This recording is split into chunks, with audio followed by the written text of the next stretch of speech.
Welcome back. Here's a quick recap. After the clash with Raon, Commander Milan stands in quiet reflection. What an absolutely absurd lad, he thinks, still stunned. I thought my aura alone would be enough to subdue him. But the memory of their battle lingers. He recalls the moment he had to activate protective energy just to keep up. Milan closes his eyes, the weight of his decision settling in. My decision to support that child's journey might be the best decision I've ever made. A warrior's pride, a mentor's respect. A chapter closed, but the story is far from over. If you're new here or need a refresher, I highly recommend checking out the previous chapter before diving into this one. Now that we're all caught up, let's dive into this new chapter. The day of departure had finally arrived, and Raon and Dorian stood before the castle gate, ready to bid farewell to Haben Castle. The soldiers gathered around, their faces a mix of admiration and melancholy. Raiden spoke up. It's already time for you to leave. I had gotten used to you being here. What a shame. Beto chimed in. You did great. Raon turned to Milan, his eyes filled with gratitude. Commander Milan, thank you for everything, he said, his voice sincere. Milan's expression softened, and he replied, of course, you take care. The words were simple, but they carried a weight of responsibility and expectation, as if Milan knew that Raon's journey was far from over. Tyrion's warm words brought a smile to Raon's face. Come back anytime if you miss us. You're always welcome here, he said, his voice filled with genuine affection. Beto chimed in. I hope we'll see each other again, his eyes shining with friendship. Raon's smile broadened as he looked at the two men, feeling a sense of camaraderie. But his gaze shifted, and he spotted Eadquil standing behind Tyrion, his face expressionless. Raon's eyes lit up with amusement, and he teased, You're not going to bully the patrol squad again just because I'm gone, right? Eadquil's face turned bright red as he panicked, raising his hands in protest. Of course not, that'll never happen again. Raon's teasing tone softened, and he said, I'm just kidding. I know that you wouldn't. It was an honor to fight alongside you. I hope we'll both be stronger the next time we meet. Eadquil's expression changed, his eyes showing a hint of determination. Yeah, I'll get stronger so that I can support you better, he replied, his voice filled with conviction. The two shared a firm handshake, a symbol of their mutual respect and camaraderie. As Raon and Dorian walked out of the castle, the soldiers' cheers and well wishes followed them. Don't forget that we always have your back. Take care, one shouted, while another chimed in with see you again. Thanks for everything. Raon's smile broadened as he waved goodbye, and Dorian joined in, waving at the soldiers as they walked out. Once they reached the area in front of a watchtower, Dorian unfolded a map and studied it for a moment. Let's get going, he said, looking up. We just need to go straight ahead from here. If we keep going without stopping, we should arrive before the graduation. Before Dorian could finish, a figure came running towards them, shouting wait. Raon and Dorian turned in surprise, their eyes fixed on the approaching figure. Yua. Raon's smile grew wider as he teased Yua. I was upset that you weren't there to see me off. I'm glad I got to see you before I left. Yua, still panting from her run, smiled sheepishly. She held out a lunchbox covered with a cloth and said, I was late because I was preparing this for your trip. As she revealed the lunchbox, Wrath's face lit up with joy. Ooh, pineapple girl, he exclaimed, his eyes sparkling with delight. Wrath in a cute expression speaks pineapple pizza. Do you have pineapple pizza too? Raon's eyes sparkled with delight as he thanked Yua. Thanks, Yua, I appreciate it. Yua's face turned a deep shade of pink as she began to speak, and, I have a favor to ask. Could I also dash? She paused, her eyes locking onto Raon's, which were filled with affection. As their gazes met, Yua's blush deepened, and she became speechless. She couldn't bring herself to finish the sentence, her heart racing with nervousness. Yua suddenly snapped back to reality, her face still flushed. Never mind, I can't say it right now, she said, her voice barely above a whisper. Raon's eyes widened in surprise, and he asked, why not? Yua's smile grew, and she replied, I'll tell you later. Raon's gaze lingered on Yua's face, and then a gentle smile spread across his own. All right, he said, don't forget. As Raon and Dorian walked away, Dorian turned back and waved at Yua, calling out, take care, Yua, see you. Yua's smile broadened, and she watched them disappear into the distance, her eyes fixed on the retreating figures. The gentle breeze carried the faint sound of their footsteps, and Yua's gaze lingered, her heart filled with a mix of happiness and longing. As Yua watched them disappear into the distance, she whispered to herself, her voice barely audible, I'll tell you someday. Someday, I will ask you to let me walk alongside the path you're taking in life." Her eyes shone with determination and affection, her face still flushed with emotion. Meanwhile, Dorian and Raon walked on, unaware of Yua's secret promise, their conversation filled with laughter and camaraderie as they went their way. The scene shifted to Zieghardt territory, where Limer couldn't help but think about the passage of time. It's been a year since the graduation exams began for the 5th training hall, he mused. The trainees built up their experience and accomplishments. The 5th training hall, which had been empty until now, started to get crowded again with the trainees who had changed. Limer sat on a bench, a warm smile spreading across his face as he watched the trainees chat and laugh. Their conversation turned to their growth and progress. "Don't you feel like we got a lot stronger in the past year?" one of them asked, and another replied with infectious enthusiasm, "Yeah, I might even reach expert soon at this rate."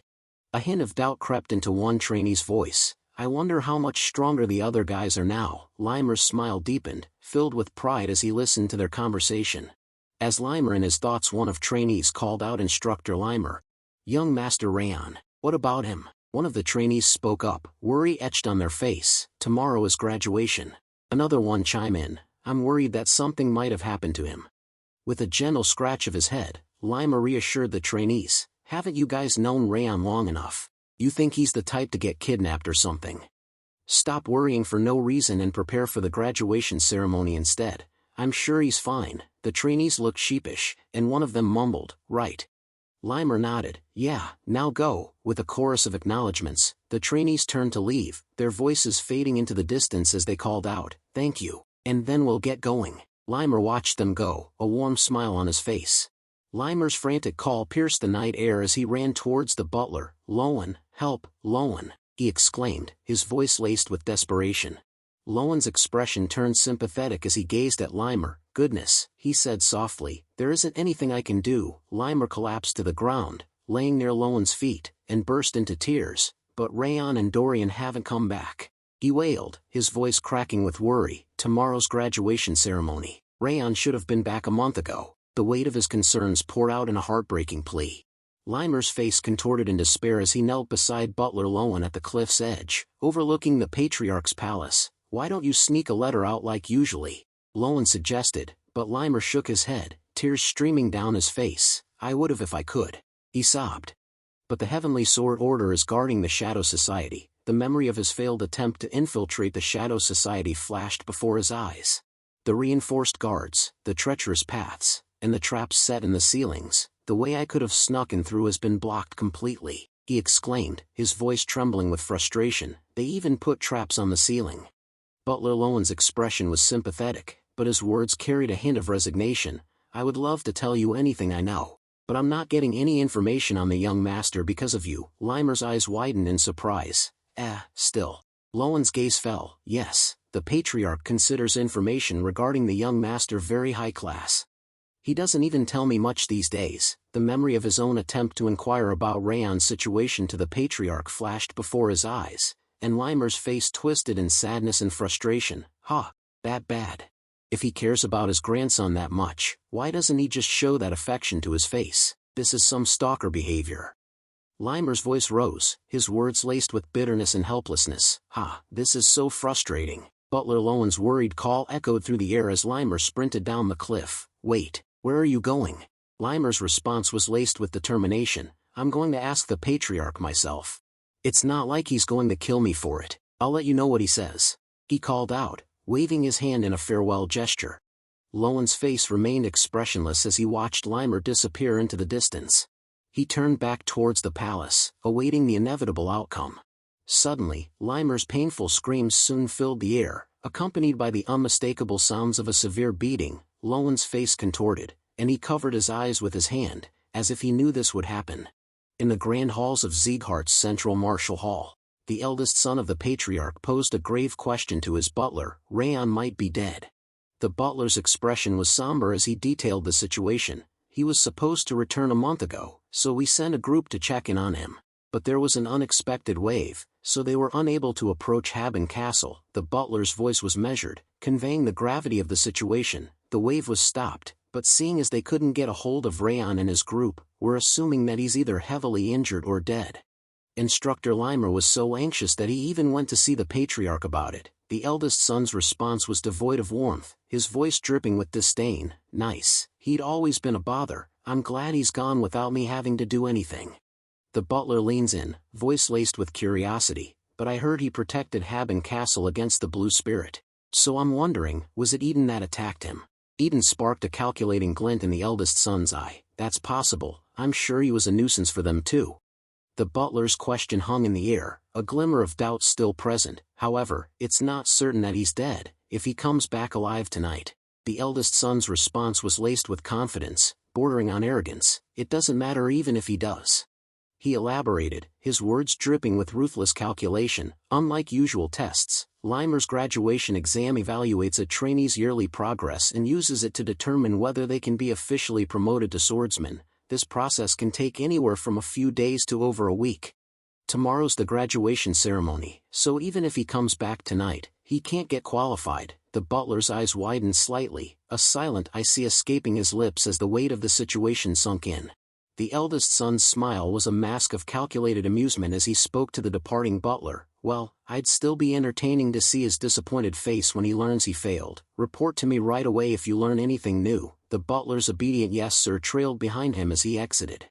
Once alone, the eldest son's smile transformed into a look of satisfied contemplation. I was wondering what I should do about him, but I guess this was his limit. You weren't a bad source of entertainment, Raon. He leaned back into his chair, the smile still plastered on his face, exuding an aura of cold calculation. Friends, this chapter comes to an end. To everyone watching, thank you for joining us on this adventure. If you're excited to see what happens next, let me know in the comments, ask for more chapters, and I'll keep them coming. If you'd like to support the channel and be part of our family, consider joining as a member. Don't forget to like and subscribe to help grow this community. Until next time, stay tuned.